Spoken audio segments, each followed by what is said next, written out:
เมงกูหังไปแกะออกเลยแตกละโอ้โหเมงมึงแม่พอเลยเฮ้ยอ่ะก็ต้องงงเลยเนาะ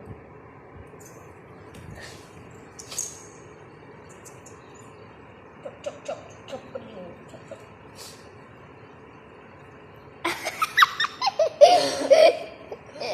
อ้าวจบประโยชน์จบประโยชน์จบประโยชน์